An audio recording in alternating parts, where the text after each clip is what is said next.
jarang maksudnya. Kampungnya saya. Selamat sore semuanya. Terima kasih, saya bahagia sekali berada di Melania ini. Kenapa bahagia? Karena Melania ini kadang-kadang paroki yang terlupakan. Sebentar, jangan tersinggung. Terlupakan tetapi tidak pernah dilupakan oleh Tuhan. Maka betul sekali kata Romo Jumi, ini karya Roh Kudus. Saya padat sampai Agustus sebetulnya. Lalu harusnya saya kemarin rapat di Bandung ini, tanggal 9 ini saya mengisi di Jakarta Persekutuan Doa. Lalu tanggal 10 saya seminar lagi di Bandung, Laurentius. Tanggal 11 saya memberikan di Notaris, juga ngomong. Lalu tiba-tiba tanggal 9 Romo boleh dipindah. Oh, terima kasih. Istirahat kata saya itu. Pada saat ngomong istirahat, tak lama kemudian WA muncul. Dari pastor paroki Melania. Saya jawab, Melania di mana kan saya? Terus saya ngomong kepada Tuhan, Tuhan masih ada? Saya pikir seperti sisa-sisa Israel gitu yang sudah ditinggalkan. Dan Romo Jumi adalah salah satu Romo yang saya hormati sekali. Walaupun adik kelas saya, kenapa? Saya mengagumi Romo Jumi itu sangat sederhana. Makan gak pernah neko-neko. Dengan saya kalau ke restoran makannya apa? Tutut, you know tutut. Murah. Itulah sebabnya uskup mengatakan, udah di Melania aja gitu. Biar umat Melania gampang ngurusnya. Ini mah pastor murah. Tetapi berbobot. Paroki di mana Pastor Jumi melayani selalu berkembang umatnya. Saya melihat begitu banyak sekali acara-acara yang diadakan untuk pertumbuhan iman. Jadi memang kalau Romo Jumi ini bekerja, hatinya ada di sana. Saya pernah melihat hasil anggur, pokok anggur. Anda tahu yang ditanam oleh Romo Jumi banyak banget. Berlimpah. Belum pernah merasakan? Sama dong. Mau merasakan? Meli.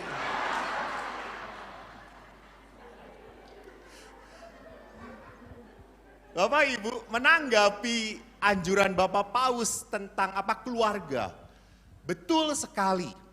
Salah satu keprihatinan gereja adalah hidup berkeluarga. Dan hidup berkeluarga makin lama makin berat. Sudah berat ekonominya, sekarang kan uang sudah tidak ada harganya lagi gitu ya.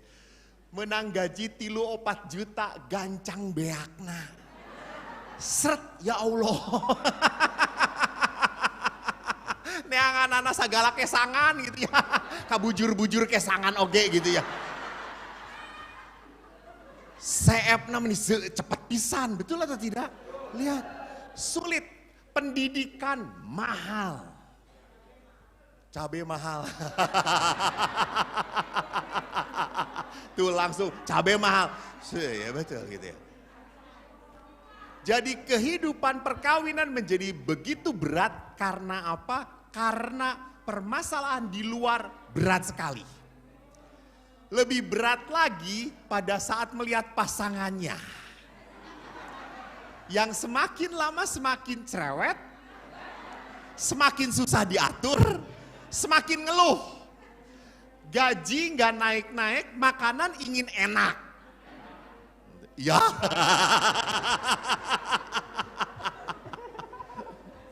Maka kalau keluarga itu tidak diatur, tidak ditata, tidak ditata ulang, lama-lama keluarga ini berjalan apa adanya. Ini yang Bapak Paus tidak mau. Bapak Paus tidak mau bahwa keluarga-keluarga itu akhirnya cuma asal jalan saja. Bapak Ibu tidak menikmati hidup relasi. Bodoh. Sudah kawin gak bisa cerai? Iya kan?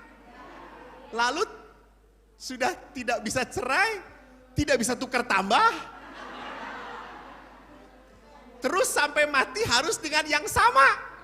Dan saya tidak bahagia, bodoh. Dan kita mengharapkan di surga ketemu dia lagi.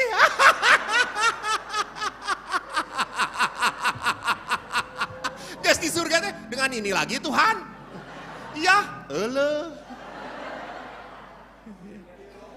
ya.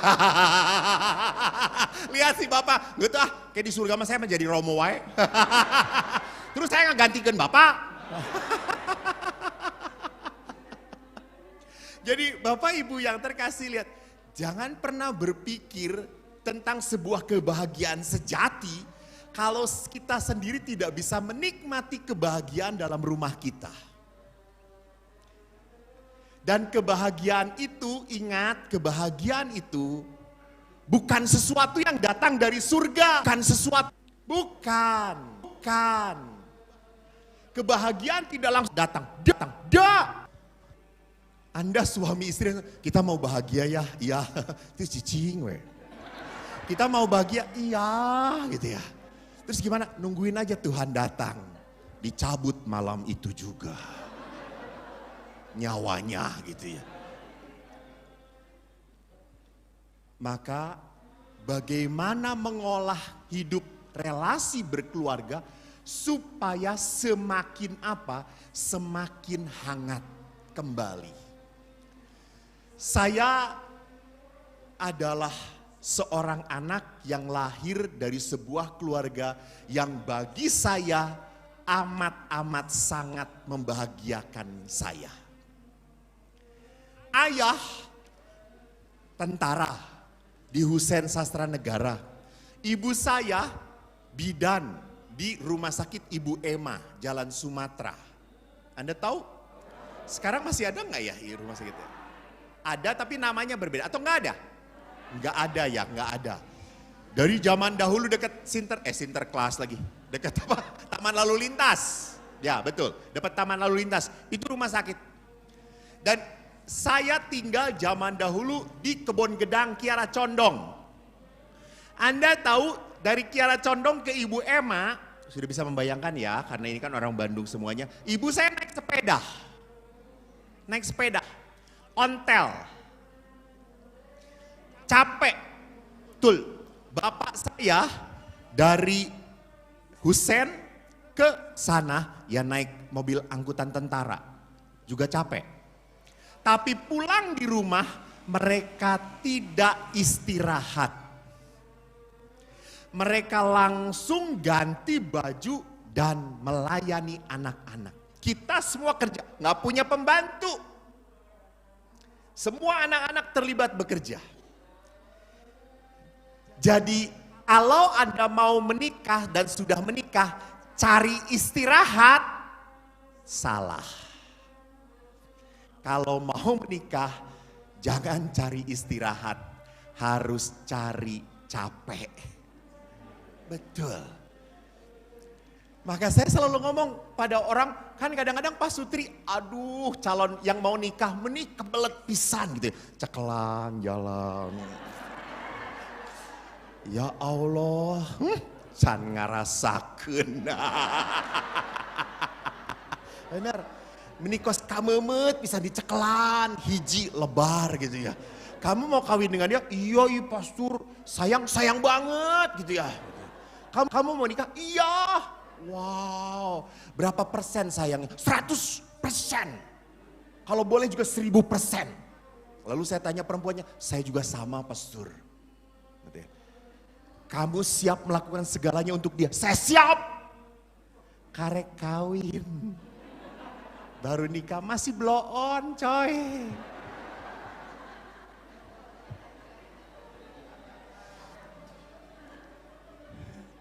Lalu saya harus mengatakan, Kamu mau menikah harus siap menderita. Menderita, harus siap capek. Romo Jumi usia berapa? 50-an ya Romo Jumi ya. 52. Bapak ada yang 52 angkat tangan? 52. Ada Bapak? 40-an laki. Bapak berapa Pak? 43 dengan 52 kelihatan lebih muda 52.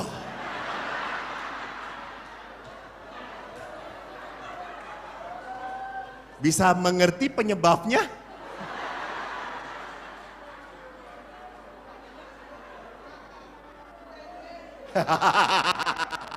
Langsung dijawab delier.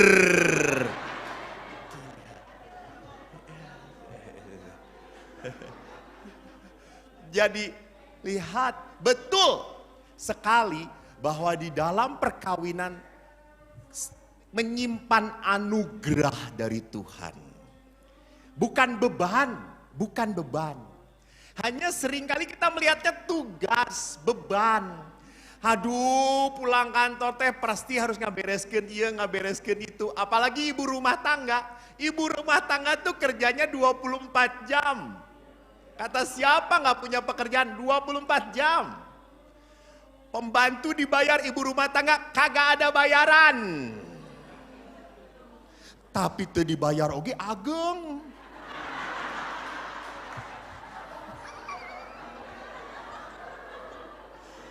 Seueur pemasukan anak saudara. Nggak. Bayangin kalau dibayar 2 kali lipat gitu ya. Jadi betapa susahnya sebagai seorang ibu harus menyiapkan makanan. Dan itu setiap hari berputar terus gitu ya. Maka saya ingat sekali ibu saya tuh kalau udah bangun pagi, dia mau buat nasi goreng sambil merem-merem pun ngerasa langsung enak. Cerot. Di bawaan selfie gitu ya. Ngenah.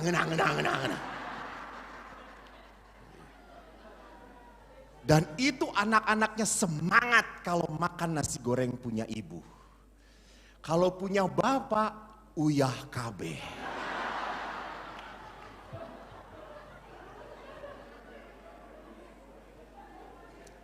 Waduh, ibu-ibu langsung pakai cinta sih. Alah. Pakai ciduh, lain pakai cinta nu aya mah gitu ya. Pakai cinta.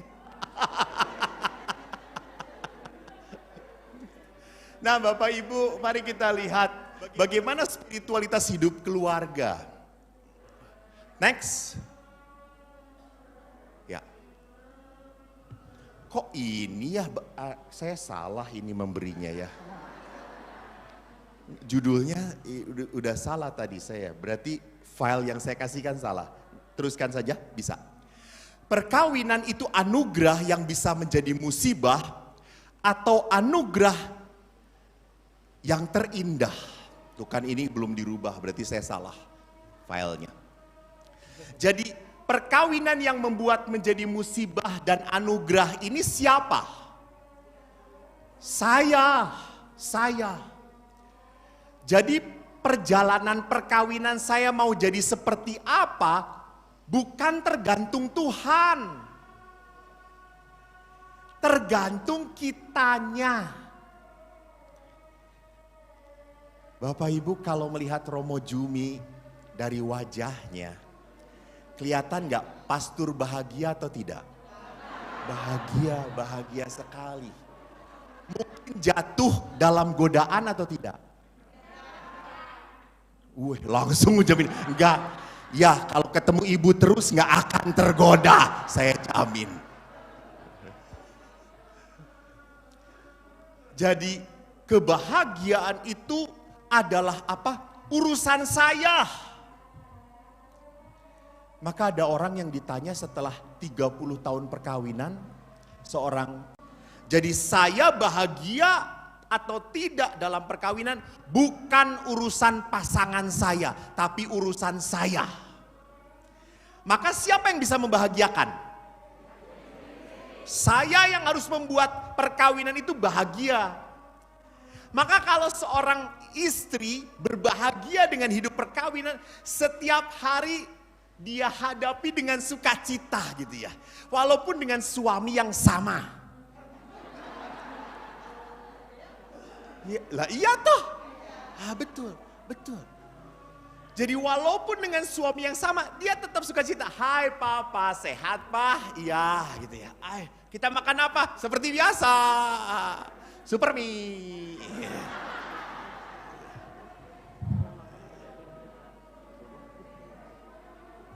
Jadi bagaimana pada saat ia pribadi yang sukacita bahagia selalu membawakan apa? Membawa suasana yang nyaman. Suasana yang menyenangkan. Tidak menggerutu terus. Tidak setiap pagi baru bangun, cabai naik. Susu oke mahal, endok ngilu mahal, gitu ya. Gaji sakieu deui gitu ya. Duh, pamajikan nu kos kitu lelepkeun ka Cikapundung.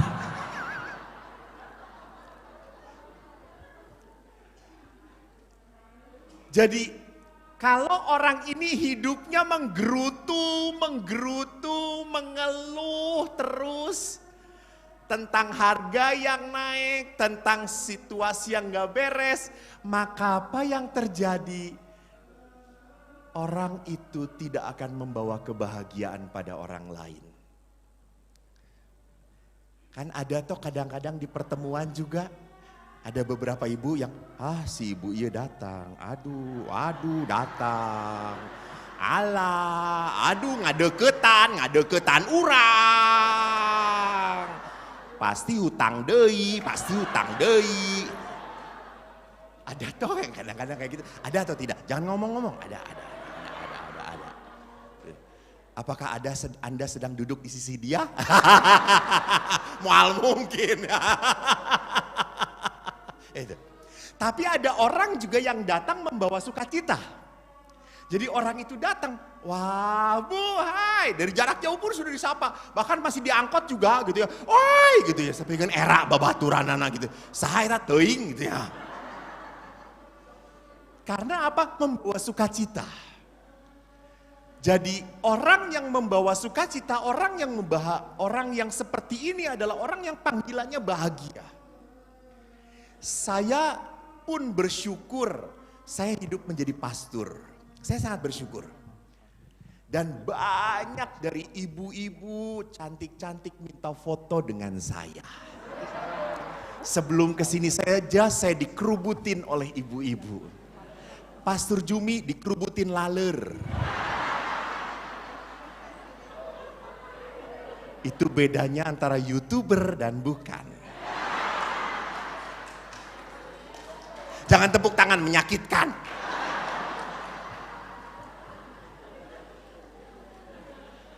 Lalu saya berkata, syukur Tuhan saya boleh melihat keindahan ini, tapi tidak boleh memilikinya.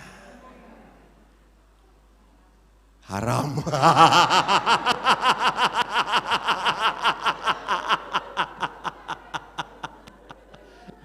Jadi Bapak Ibu yang terkasih, lihat bahwa keindahan kehidupan, keindahan perkawinan, keindahan hidup bersama pun kuncinya apa? Tergantung saya.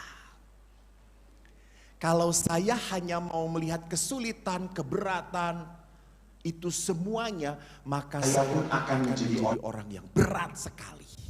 Next. Nah, saya perlihatkan sekarang, hatur nuhun. Ada juga kayak gini ya di sini ya. Lumayan. Oke, baik. Dalam hukum kanonik artikel 1055 dikatakan apa? Hakikat tujuan perkawinan Katolik. Perjanjian perkawinan dengan mana pria dan wanita membentuk antara mereka kebersamaan seluruh hidup, dari sifat kodratinya terarah pada kesejahteraan suami istri serta kelahiran dan pendidikan anak. oleh Kristus Tuhan, perkawinan antara orang-orang yang dibaptis diangkat ke martabat sakramen. Nah, saya mau memperhatikan di sini kebersamaan seluruh hidup. Jadi perkawinan itu adalah kebersamaan seluruh hidup, tidak separoh-separoh. Maka masalah istri adalah masalah saya juga. Apalagi hidup di Asia ini, kan kalau menikah bukan laki perempuan doang. Ya atau tidak? Oi, sagalana ngiringan. Aa, teteh, engkong, empe, emprot, sagalana ayah. Jadi menjadi satu, keponakan, ipar lah, semua pun menjadi keluarga saya.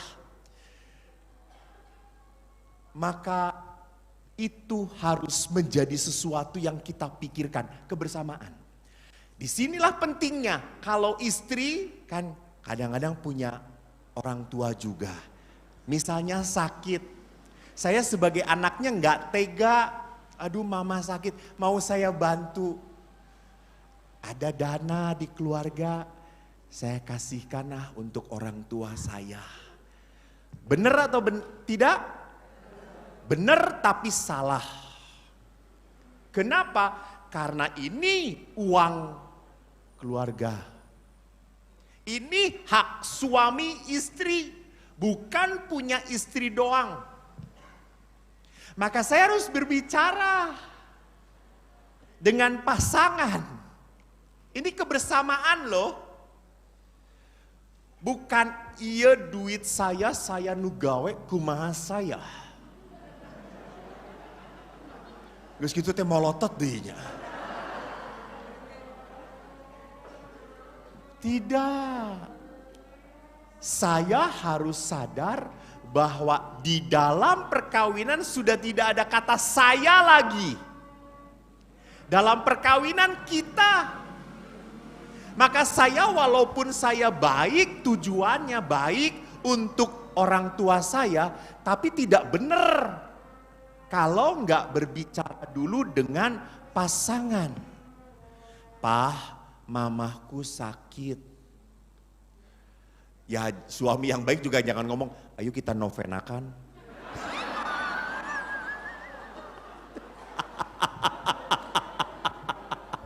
Pah, mama lain butuh novena, butuh duit. Jadi kalau kita mau menolong harus tahu suami. Harus tahu suami. Kadang-kadang ada suami juga yang kreatif. Kemarin saya lihat ada suami yang dimarahin istrinya. Dia itu kan ke mall dengan istri dan anak-anaknya. Terus dia ngomong kepada istrinya, mah jalan-jalan aja belanja, aku mau ngelihat-lihat. Lalu si suami itu ngelihat-ngelihat karena dia sudah punya mimpi di rumah ingin punya TV yang gede. TV-nya kecil, dia ingin punya yang gede, yang sekitar 32 inci. 32 inci. Dia mau nonton kalau karaokean, dia seneng nyanyi. Lalu dia beli. Nggak ngomong istrinya. Dia beli karena sedang ada promo yang 0% teh geningan.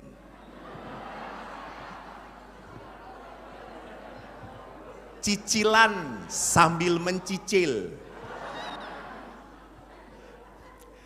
Pulang selesai, yuk, terus si maminya, Mimi ntar dulu aku titip sesuatu di satpam, ngambil satpam.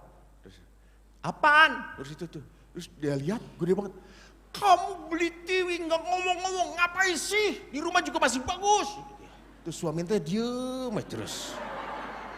Karena istri teh tidak tahu tempat, masih di depan satpam dicarekan oke gitu ya. Langsung si satpamnya teh langsung ketawa. Lalu si suaminya, Bapak kenapa ketawa? Sama dengan saya. Apa artinya? Saya juga sieun dengan istri. Tapi karena sudah dibeli saudara-saudara, ya sudah dibeli, akhirnya sudah. Tapi istrinya tuh mencucu terus. Jadi bibirnya tuh bisa dipitaan.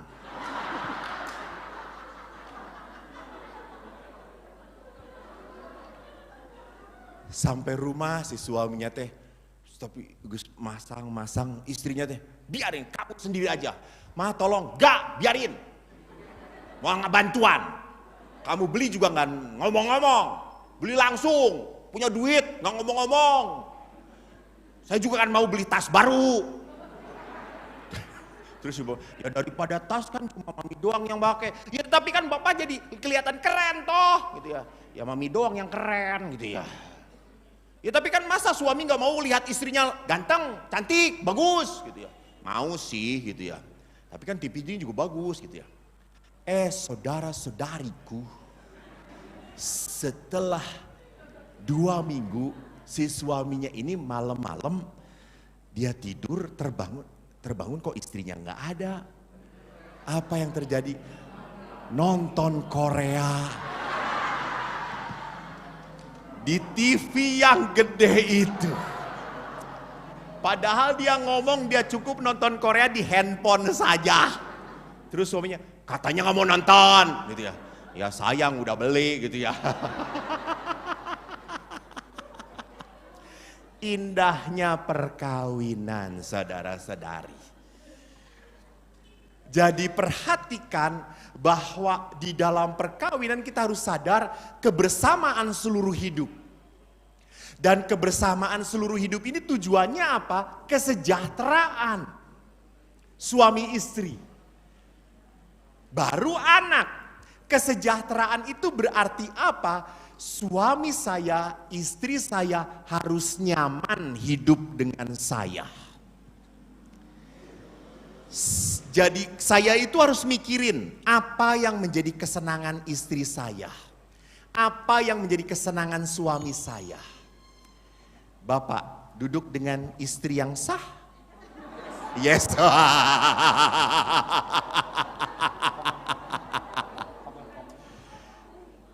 Kapan Bapak sering pernah keluar kota? Jarang keluar kota. Tapi Bapak kerja. Kalau bekerja pernah nggak bawa oleh-oleh yang disukai oleh istri? Kadang-kadang. Pertanyaannya, apa yang disukai istri? Langsung nanya, now.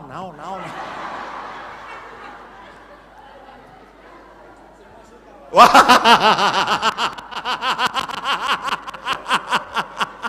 Semua suka.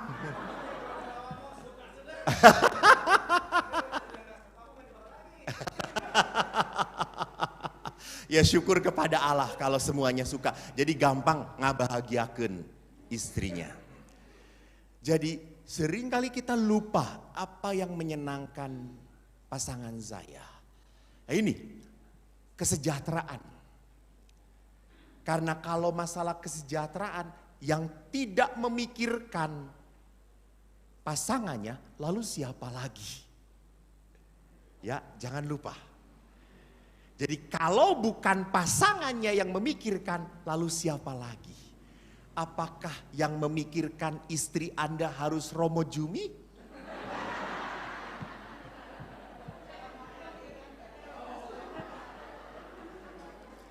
Romo Jumi blenger, you know. Riet. Romo Jumi langsung, apa tanggung jawab amaku, gitu ya. Apa dosaku?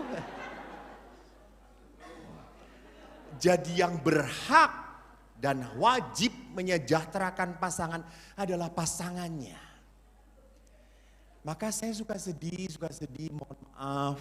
Kadang-kadang istrinya mau ngomong, suaminya kela capek gitu ya. Terus saya ngomong engke.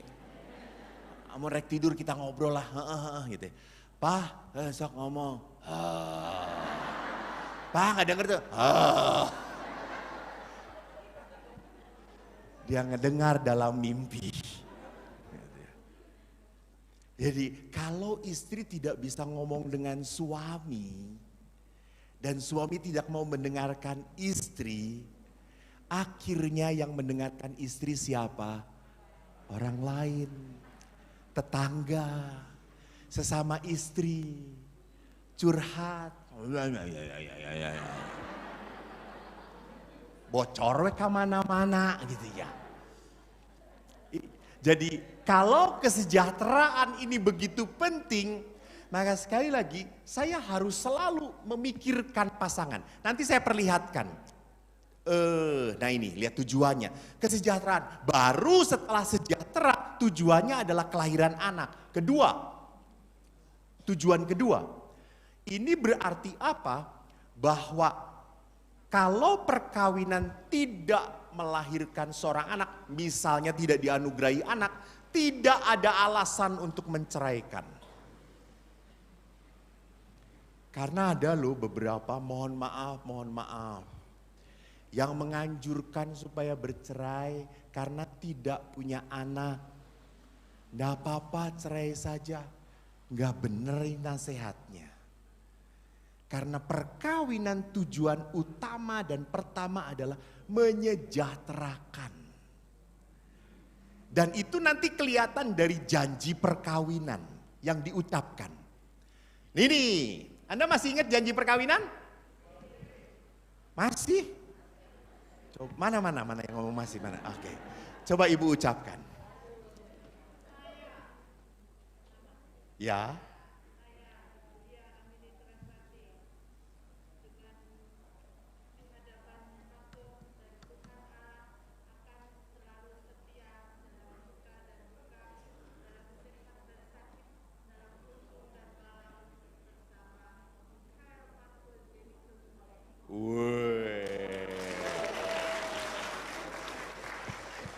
Banyak yang diloncatin. Banyak yang didiskon. Saya lengkapi ya Bu, terima kasih. Tapi ada beberapa unsur yang harus ada. Ini unsur janji perkawinan. Saya, tadi betul nama, memilih engkau. Jadi saya yang mau, bukan orang tua saya. Inilah yang menyebabkan perkawinan hanya boleh terjadi kalau pasangan dua-duanya bebas. Nanti bebas itu apa akan dibahas selanjutnya tentang hukum perkawinan. Menjadi istri saya atau suami saya berjanji, ini yang tadi Ibu lewati. Dan ini penting sekali. Apa? Setia mengabdikan diri kepadamu. Perhatikan. Saya mau setia mengabdikan diri kepadamu. Keren sekali. Indah banget. Saya punya orang yang akan selalu mengabdi pada saya. Bagus toh. Tetapi pasangan pun akan mengatakan hal yang sama pada Anda. Jangan lupa itu. Dalam untung dan malang, di waktu sehat dan sakit. Ingat, cinta Anda tidak boleh berubah walaupun pasangan Anda berubah. Inilah cinta Katolik. Walaupun suami saya, mohon maaf, makin lama terjadi kehancuran di kepalanya, berguguran satu demi satu. Saya tetap melihat keindahannya. Walaupun istri saya mulai menggelambir di sininya, di sini mulai banyak kerutan-kerutan yang tidak jelas, itu tetap istri saya.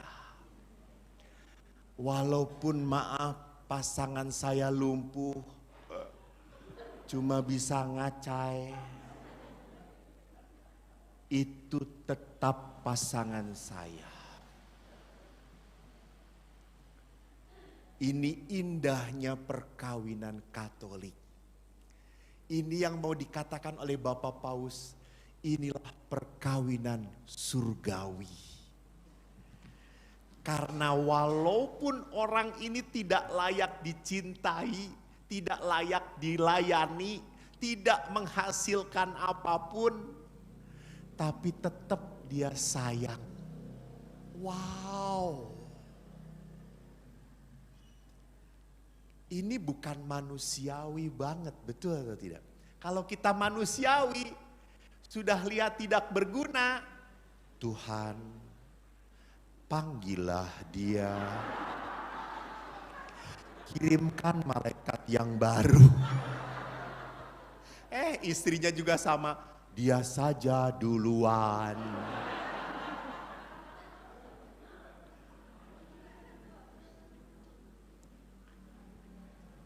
Jadi kalau saya melihat ini, dan maaf ini bukan kata-kata belaka. Saya menyaksikan perkawinan yang seperti itu, banyak.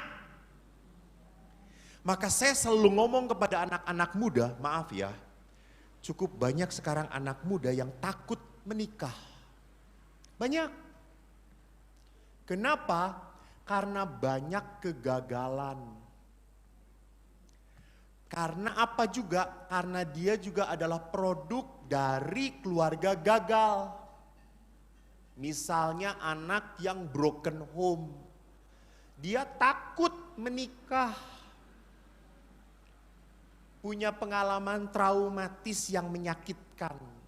Jadi dia berpikir kalau menikah saya juga pasti akan gagal. Daripada saya gagal, disakiti, dan semakin tidak bahagia, lebih baik saya tidak menikah. Banyak saya ketemu yang seperti itu. Maka saya selalu ngomong, hai nak, tolong lihat. Lebih banyak orang yang bahagia dalam perkawinan. Kemarin saya memberkati perkawinan sudah 33 tahun perkawinannya. Memang perkawinannya terlambat. Dia di usia 30 baru menikah. Pasangannya pun demikian. Dan pasangan perempuannya sudah kena stroke hanya di tempat duduk saja. Yang hebat suaminya ke rumah sakit nganter, ke gereja nganter, dorong, diam. Dibela-belain semuanya untuk istrinya. Dia sampai mengatakan, saya berhenti bekerja untuk istri saya. Saya yang mengurus istri saya. Waduh, sampai waktu kemarin saya ibadat, lalu berdoa, saya tanya, ibu bahagia tidak dengan suami? Kebetulan masih bisa ngomong, bahagia sekali Romo, bahagia. Gitu ya. Kenapa? Bapak ini melayani saya terus, Romo, melayani. Terus saya tanya, Pak, kenapa Bapak bisa seperti itu? Romo, saya hanya melakukan apa yang sudah dia lakukan untuk saya. Waktu muda pun dia melayani dengan baik saya. Jadi saya pun lakukan itu untuk istri saya. Jadi saya berpikir, oh iya ya, itu kehidupan ya. Di saat engkau menaburkan cinta, menaburkan pengorbanan, suatu saat engkau pun akan menuai sukacita, berkat dari kebaikan yang saya tanamkan. Dan indahnya waktu saya berkati, si bapak itu langsung merangkul ibunya. Ibunya senang sekali. Ini jarang sekali toh bapak-bapak yang tiba-tiba merangkul istrinya sendiri.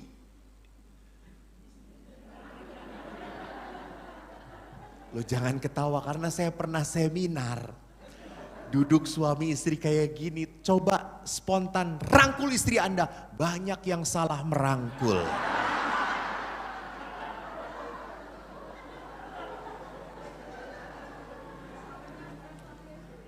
Entah tidak sadar atau keinginan bawah sadar gitu ya itu ya.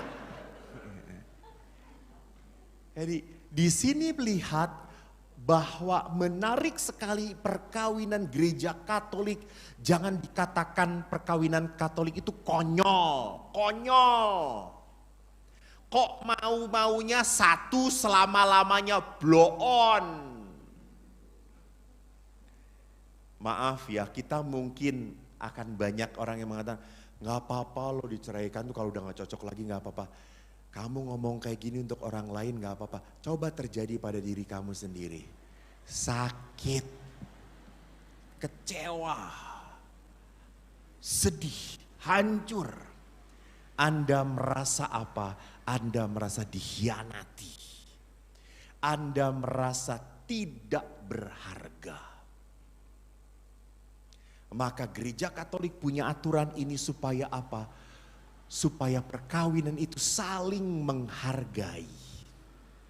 Bukan saling menyakiti. Nah, maka kasih yang seperti apa yang harus muncul di dalam sebuah perkawinan? Kasih suami istri Kristiani itu bercirikan 5. 1, fisik dan spiritual. Jadi bukan hanya karena naluri dan perasaan, tapi karena kehendak bebas untuk tetap bertahan dalam suka dan duka, sehat dan sakit. Jadi tetap bertahan. Ini perkawinan yang secara fisik pun memperlihatkan apa? Kesungguhan perkawinannya. Maka perkawinan menjadi sebuah tanda tanya, tanda tanya. Kalau suami istri secara fisik jarang bareng-bareng. Aneh. Tidak tinggal sama-sama. Aneh.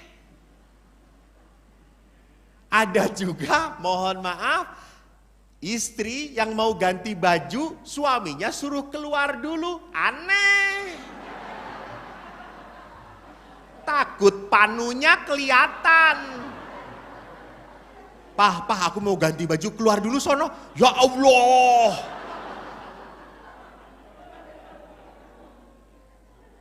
Ada di sini.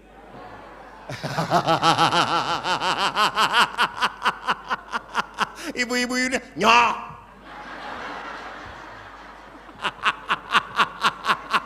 Bapaknya juga langsung wes.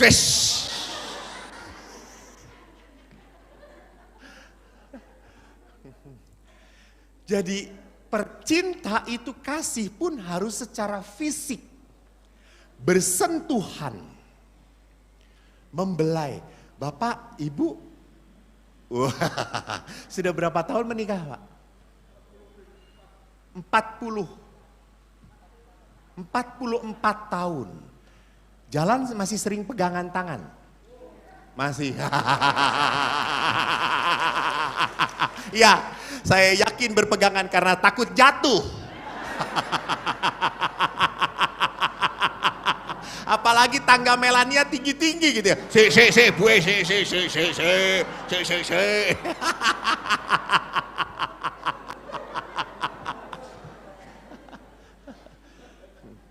Hari sentuhan, dekapan, sayang, membelai, itu adalah hal-hal fisik yang masih tetap harus dialami.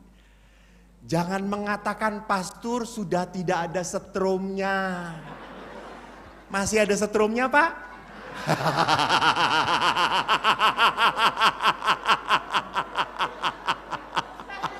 Kalau pegang kabel Romo.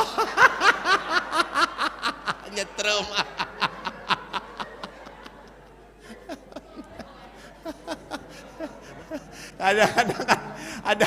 Ada suami megang istrinya main digeret aja. Ayo mah. Kayak pegang karung aja. Ya.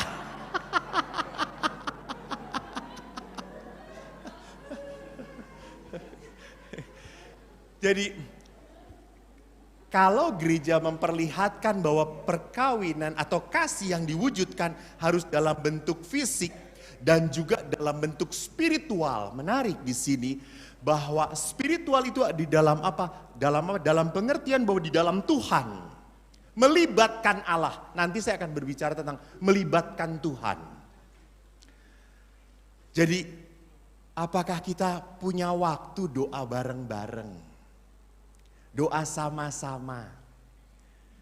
Mohon maaf ya, mohon maaf sekali, mohon maaf. Di paroki lain, bukan di Melania. Bapak-bapaknya itu ndak rajin berdoa.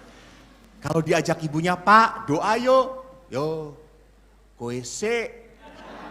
Aku engko nyusul. Pas apa Pak? Pas tanda salib penutup. Aku ngerokok dulu gitu ya. Jadi harus bersama-sama berdoa. Kadang-kadang capek, lelah. Di sini merasakan apa? Bapak suci Yohanes Paulus kedua berkata, family pray together will become stronger. Jadi keluarga kalau berdoa bersama-sama akan menjadi kuat. Doa bersama. Kenapa harus bersama-sama Romo? Karena di situ ada kesatuan hati. Kita minta hal yang sama sebagai suami istri. Itu kan hebat toh ya. Bukan istrinya doa kepada Tuhan sendiri, suaminya istrinya doa kepada Tuhan sendiri, gitu ya. Dan Tuhan pun ngomong, "Mbok bareng-bareng." Ojo menggawe anak bareng-bareng. Doa yo bareng-bareng toh ya, gitu ya. Bersama-sama. Jadi, walaupun cuma doa novena pendek, lakukan bersama-sama. Itu secara spiritual, saya punya hati yang sama, saya punya iman yang sama, saya punya Tuhan yang sama.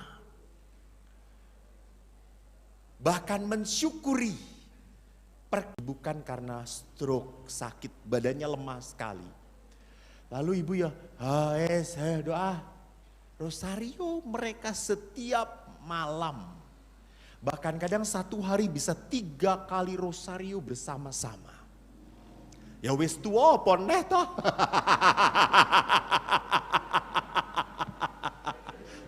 Ayo mau ngapain lagi toh? Maka mereka melakukan sesuatu yang berarti di masa tuanya. Yaitu apa? Kita ini pasukan doa untuk anak-anak kita. Betul atau tidak? Jadi kalau bukan Anda sebagai orang tuanya yang mendoakan perkawinan anak Anda, hancur. Perkawinan anak Anda harus ditopang oleh doa-doa orang tua. Jangan hanya memberi nasihat, iki kandane Romo Eko yo, doa gitu ya. Anda cuma pinter transfer omongan doang gitu ya. Tapi saya pun harus sebagai suami istri berdoa bersama. Karena apa? Di situ ada ikatan di dalam doa. Ingat, di dalam doa saya mengikat hidup saya dengan Tuhan.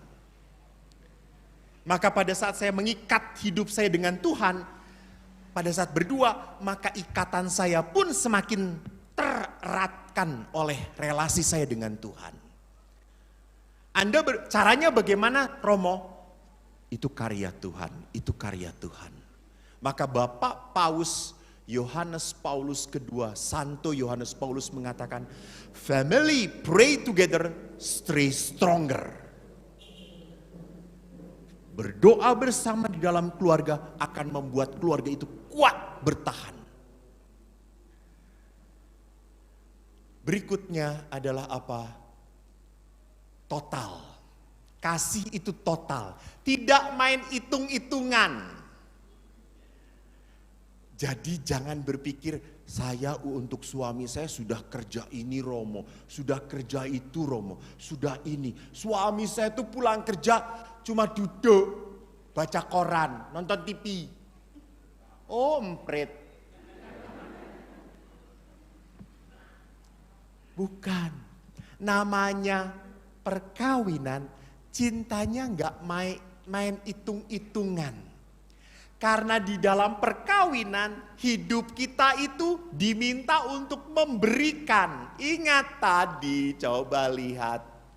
Nah ini, mengabdikan diri, memberi diri. Jadi disitulah yang tadi saya katakan, kalau mau kawin, Anda harus siap repot. Anda harus siap menderita. Anda harus menomorsatukan siapa? Pasangan.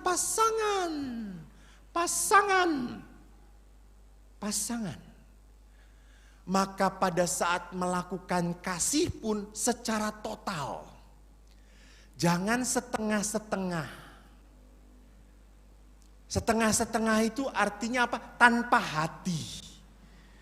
Tanpa merasakan sebuah pengabdian, bahwa saya mencuci baju sudah dirapihkan, diangkat, kadang-kadang kan ambruk.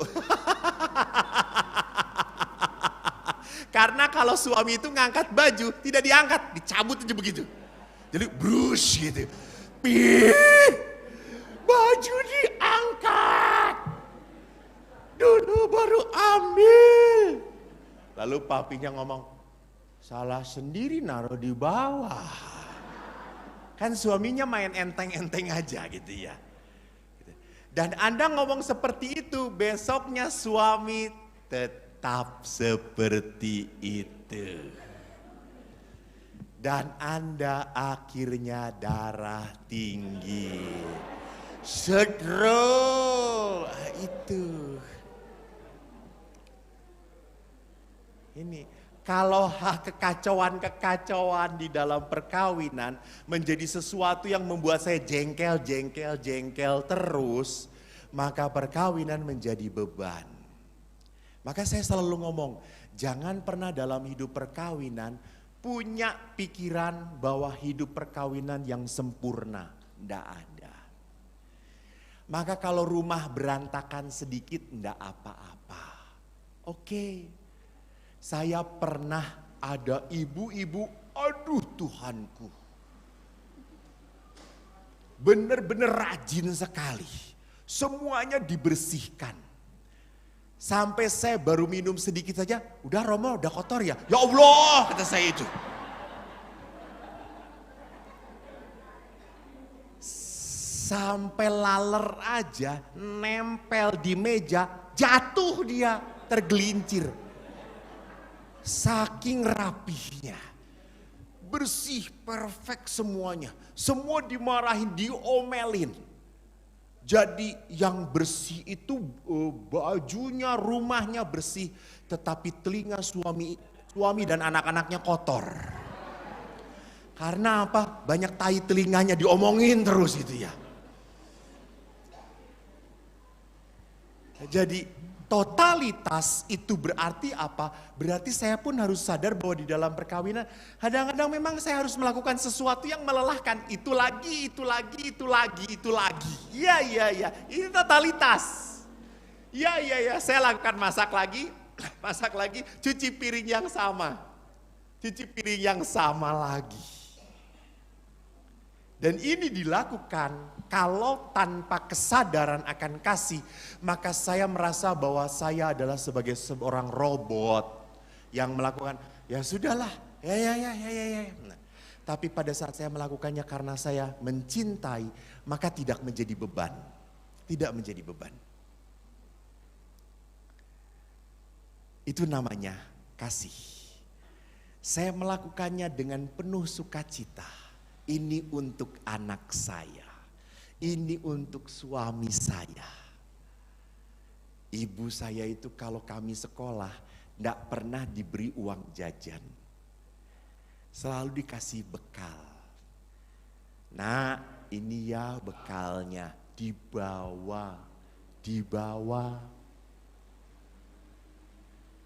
Dan begitu rapihnya ibu membawakan. Sampai untuk suaminya pun dibawakan. Dia melakukan setiap hari. Tanpa sebuah keluhan. Dan waktu saya makan pun, memang lama-lama biasa normal. Saya ingin jajan dong, ngerasain jajanan dari kantin sekolah. Ingin, tetapi kok lama-lama setelah dipikir-pikir, setelah dirasa-rasa, lebih sehat dan lebih enak punya ibu ya. Gitu ya. Tetapi anak-anak sekarang beda. Ibunya praktis. Nih duit, beres. Anak-anak diberkati juga 50.000 prot. Sekolah nak gitu ya. Jadi hati-hati, sering orang tua sekarang praktis. Tidak mau lagi membuat sebuah ritual.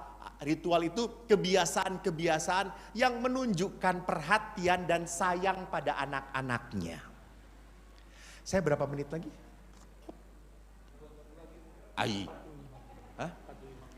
Kau kan, oke. Nanti tolong di STB. Sesi 1 45 menit lagi. Nanti di break ya. Di break. Yang ketiga adalah apa? Setia dan eksklusif kasih itu. Kesetiaan itu dilakukan dengan apa? Terus menerus. Kalau totalitas itu dengan sepenuh hati, kalau kesetiaan itu adalah apa? Terus menerus. Jadi bukan dalam kerangka up and down, atas bawah, enggak, tetapi apa? Terus menerus saya lakukan. Karena saya tahu anak-anak saya, pasangan saya hanya hidup dari perhatian dan cinta saya. Saya karena anak bodoh dan dididik oleh ayah yang keras.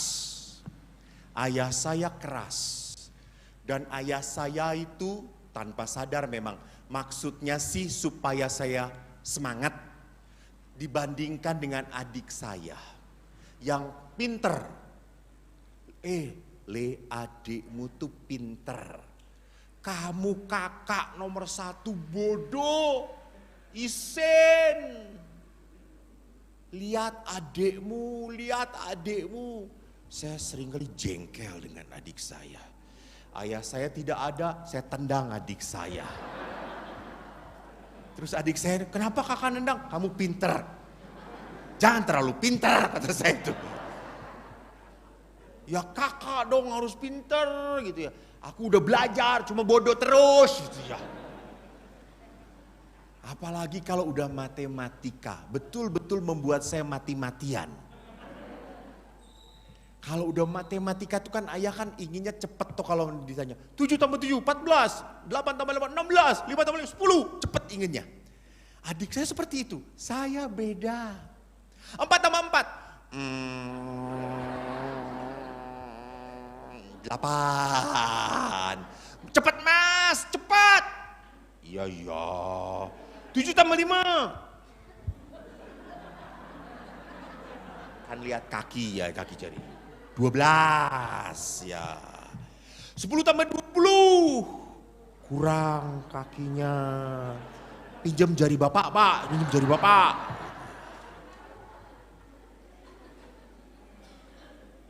Saya sering dimarahin. Sampai bapak itu kalau ngajarin saya, bukan saya tambah pinter. Otaknya berguguran. Jatuh gitu. Yang membuat saya pinter itu ibu saya. Ibu saya tuh enggak banyak marah-marah. Ibu itu kok. Mbok jangan bodoh-bodoh gitu deh. Bodoh ya rapopo, meng kamu terlalu bodoh gitu ya. Tapi anak ibu kan, iya anak ibu gitu ya. Ibu cinta nggak? Sayang gitu ya. Terus dipegang-pegang, dielus-elus nih kok, ini. Oh ngerti ya, kok ngerti. Yang ini ya Bu ya salahnya. Nah pinter. Ini jangan lewat ini, jangan loncat. Ini harus kayak gini. Oh oke. Kedua ketiga jadi bisa. Karena apa? Ibu setia terus. Dia tahu anak ini berbeda. Halo, orang tua yang baik harus pinter melihat setiap talenta anak-anak.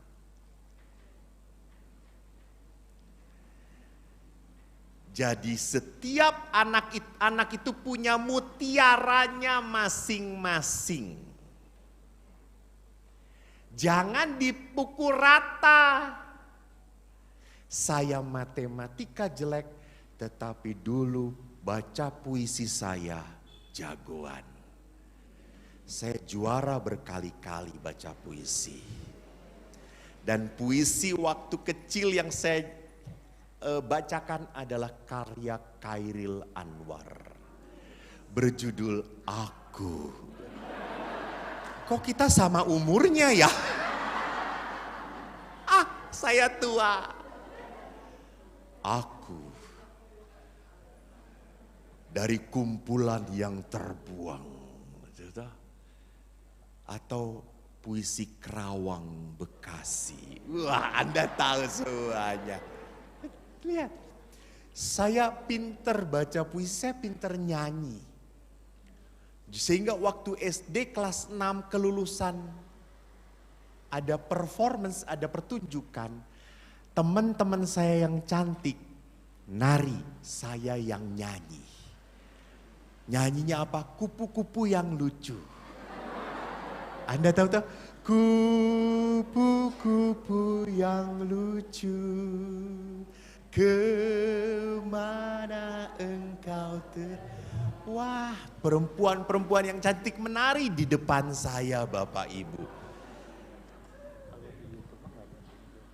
Bapak saya tidak bangga.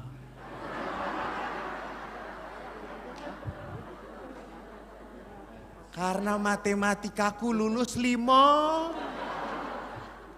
Kata Bapak. Yang lain tuh ngomong, wih Pak anaknya hebat, suaranya bagus ya. Tapi matematikanya 5.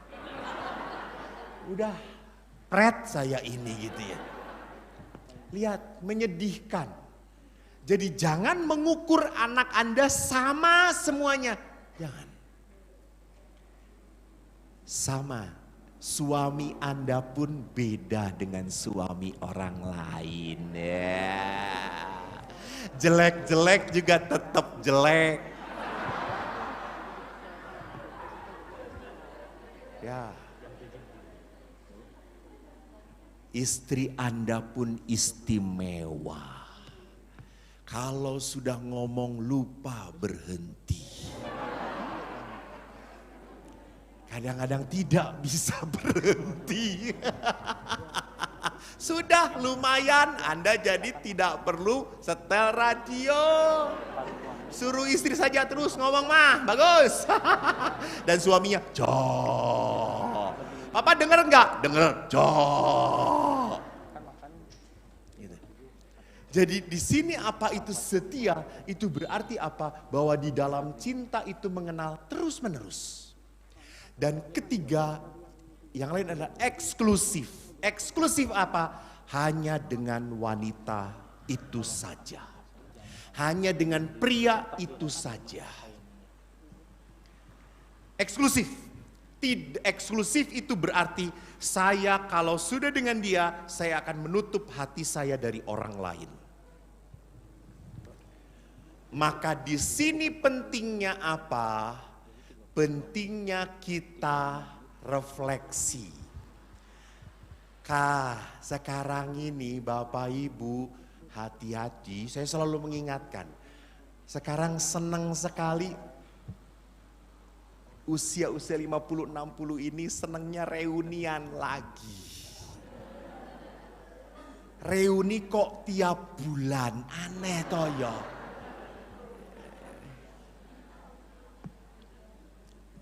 Kenapa? Karena ketemu cinta lamanya. Saya juga kaget, kadang-kadang ada reuni cuma duaan. Apaan itu reuni?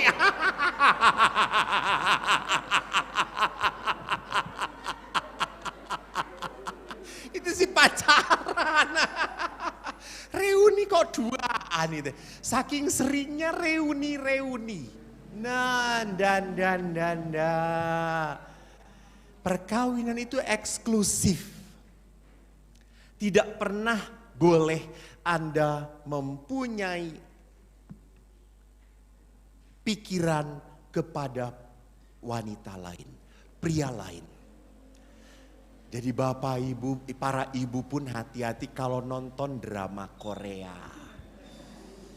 Jangan berpikir bahwa suaminya, aduh kalau jadi aktor Korea, siapa yang terkenal?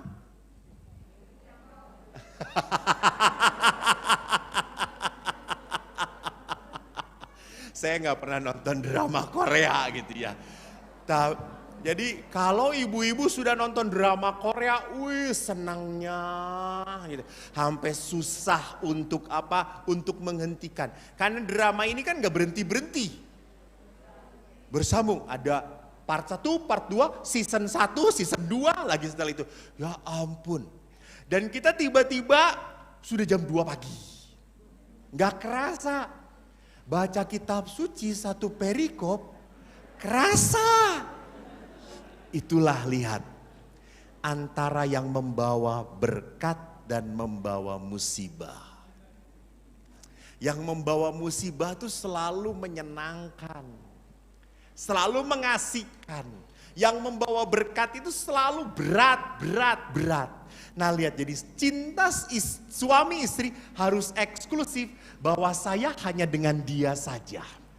Yang berikutnya adalah apa? Berbuah, fruitful.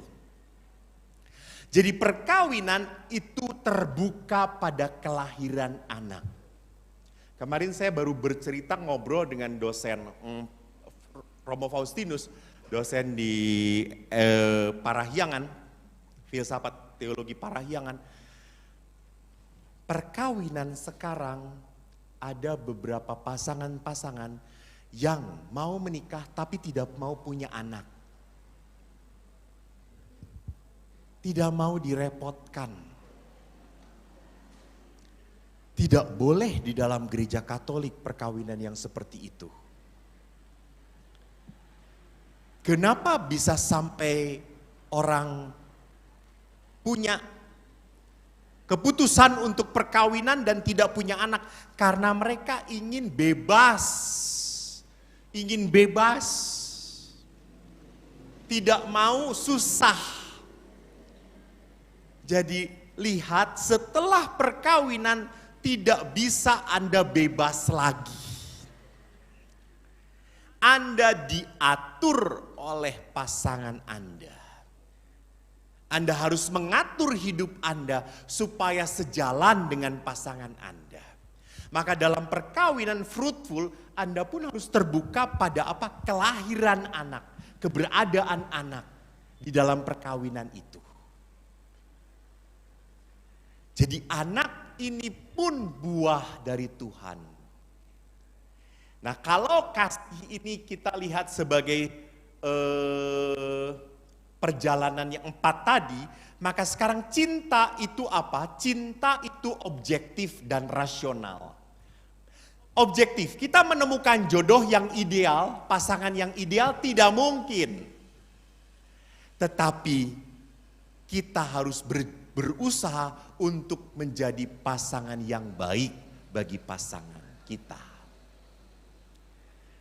Jadi lihat di sini bahwa kita mau merubah hidup perkawinan kita mulai dari siapa?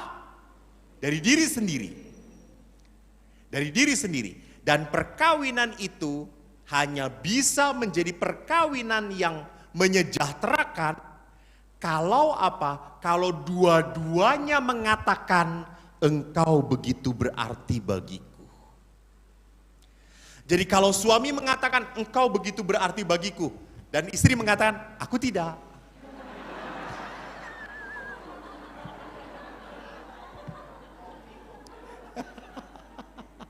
Capek. Benar enggak? Capek. Jadi akhirnya apa? Cinta suami misal 100%, istri cuma tinggal 20%. Kayak gitu. Itu pun kalau masih ada ya. Nah, jadi di dalam perkawinan memang harus dua-duanya. Jangan hanya istrinya doang atau suaminya doang. Dan itu akhirnya hanya bisa terjadi kalau saya berusaha untuk menjadi jodoh yang terbaik bagi pasangan saya. Saya sebagai imam tinggal di pasturan, tentu dengan teman-teman yang tidak bisa kita pilih.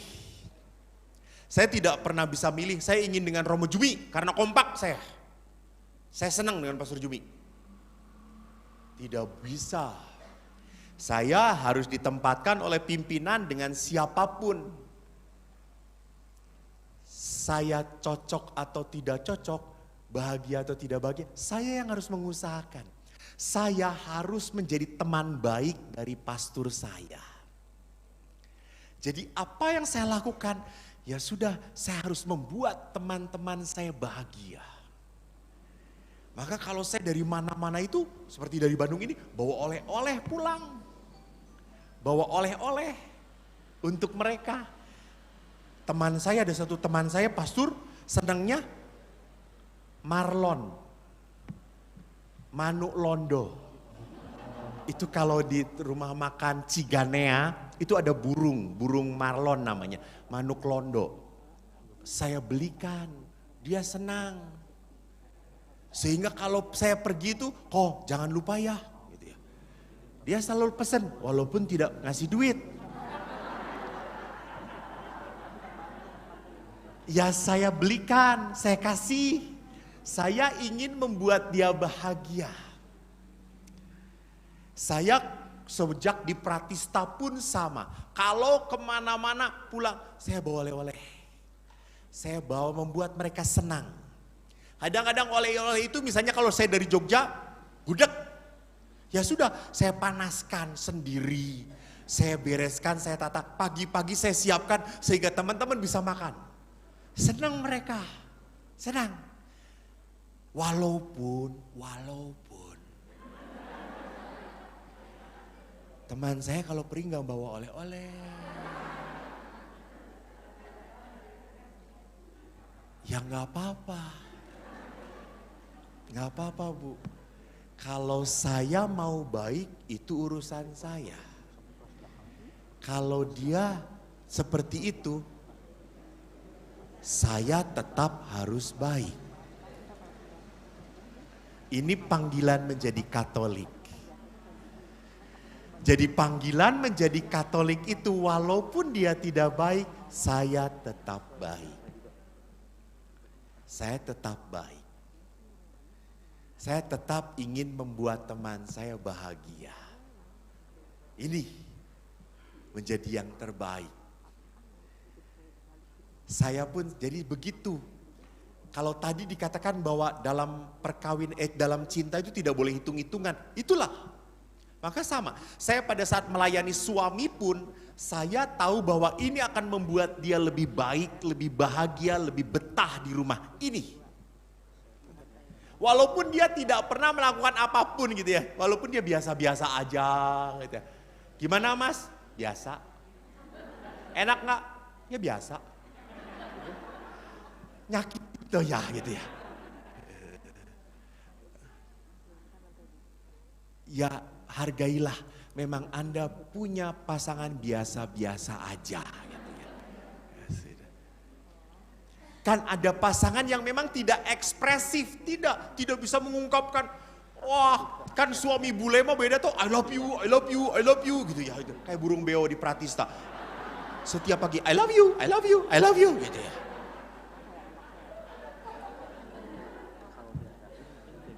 Sedangkan suami Anda boro-boro ngomong I love you, aduh susah, cuma diem aja. Pak peluk dong saya, sini.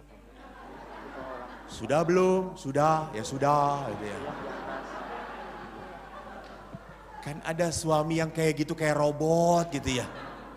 Papa bahagia nggak? Ya kayak gini gitu ya.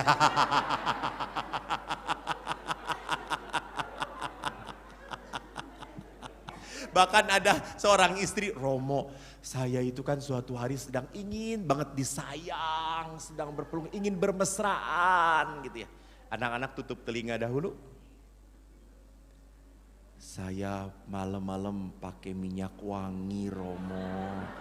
Pakai daster yang transparan.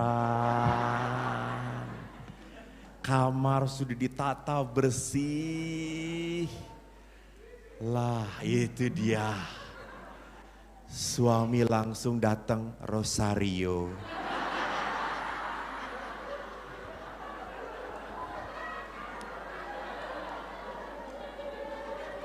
Saya nggak dilirik sama sekali, Romo. Padahal dasternya transparan, Romo. Saya udah nggak pakai apa-apa. Akhirnya malam masuk angin, Romo saya ini.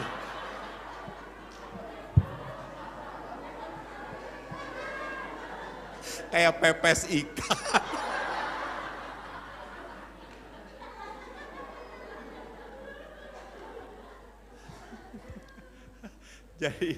Jadi di sini memang menjadi sebuah tantangan untuk menjadi apa? Untuk memberikan yang terbaik pada pasangan kita.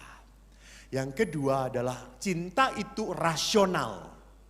Menerima pasangan apa adanya dan menyesuaikan diri. Menyesuaikan diri. Jangan pernah berkata, "Mah, saya dari dulu kayak gini. Jangan minta saya supaya lebih baik." Tidak. Kalau Anda dilahirkan, mohon maaf ya, dengan kelemahan, jangan mati tetap lemah. Manusia macam apa Anda?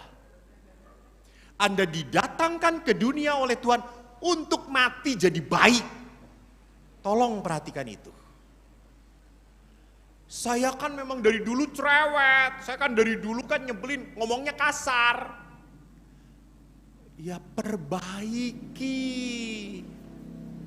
Saya dari keluarga kasar kok, Romo. Ngomongnya udah biasa di rumah juga kasar-kasar kayak gitu. Ya diperbaiki. Jangan lahir dari keluarga kasar, mau mati juga kasar. Pas dipanggil Tuhan, kau mati. Jangan saya Ini ya. Enak aja saya gitu. Yang lain duluan gitu ya. Tuhan sampai dibentak-bentak kayak gitu mau manggil dia. Jadi saya itu sekali lagi harus memperbaiki kelemahan saya. Demi apa? Kebaikan hidup bersama. Jadi memang kita punya karakter, benar. Tetapi tolong perbaiki supaya apa? Supaya pasangan saya lebih betah di rumah. Supaya keluarga saya lebih nyaman lagi. Itu. Jadi di sini akhirnya saya sadar bahwa apa? Kehidupan bersama adalah hal yang paling utama dalam hidup perkawinan. Kesejahteraan pasangan adalah hal yang paling utama dalam hidup saya. Maka lihat, cinta itu tidak selalu berbentuk hati. Cinta itu lebih berbentuk apa? Salib.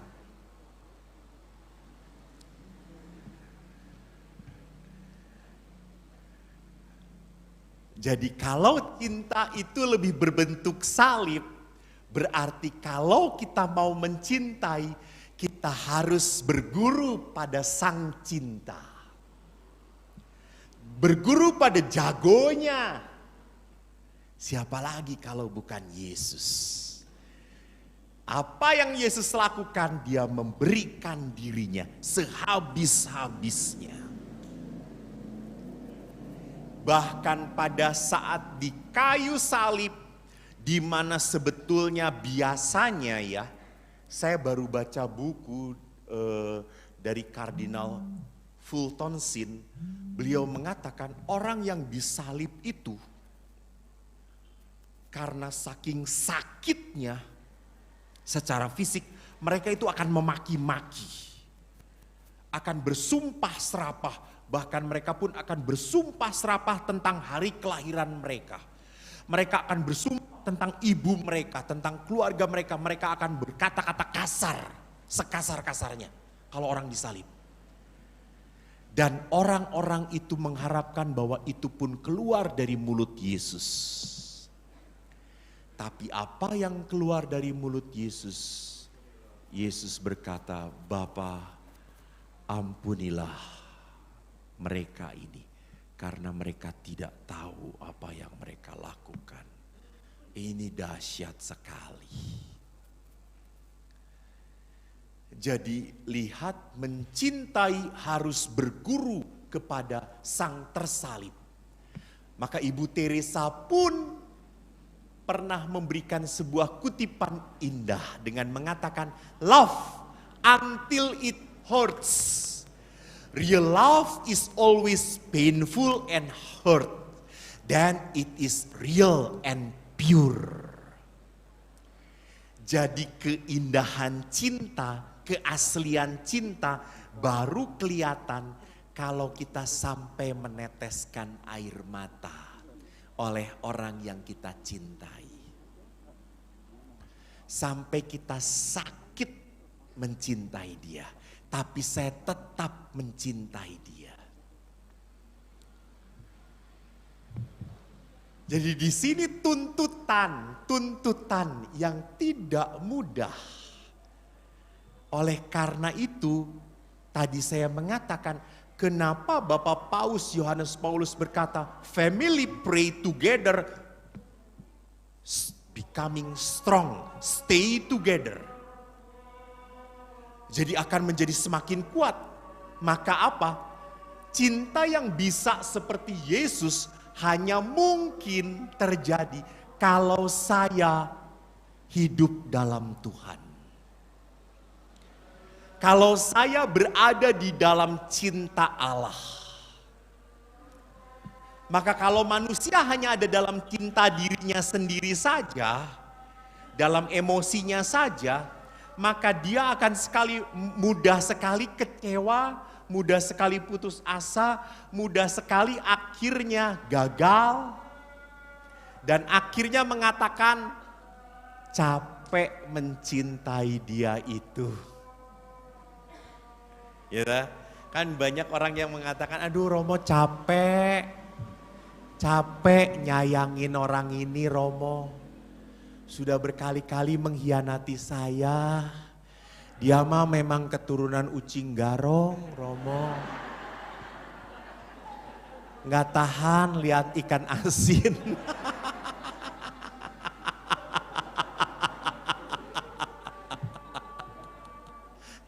Jadi kenapa? Karena dia berpikir bahwa dia mencintai harus usaha sendiri. Capek kita, betul, akan lelah kalau usaha sendiri gitu. Jadi sama kami pun, saya pun sebagai imam tidak jalan sendirian.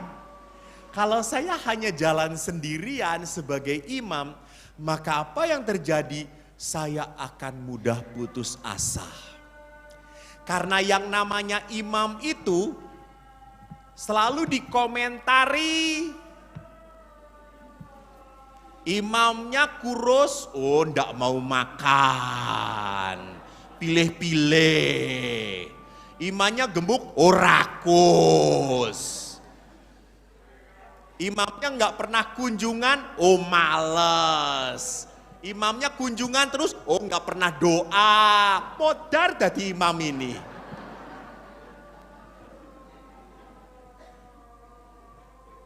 Jadi apapun yang dilakukan akan selalu dikomentari. Maka di situ pentingnya kita tinggal di dalam Tuhan. Sama apa yang kita lakukan kepada pasangan pun selalu tidak pernah memuaskan pasangan. Maka banyak suami yang mengatakan, pastor saya mah salah lagi sama istri saya. Wah bener nak saya mah. Sare menghadap suami istri langsung, kamu bau ngorok.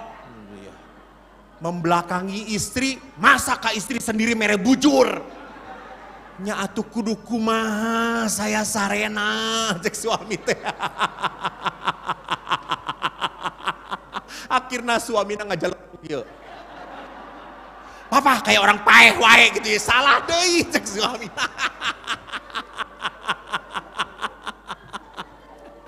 Akhirnya suaminya duduk aja ngeliatin istrinya.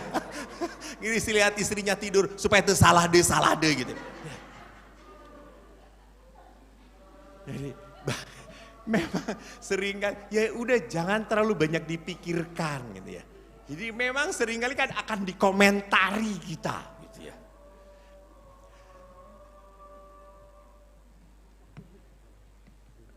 Break ya, syukur pada Allah.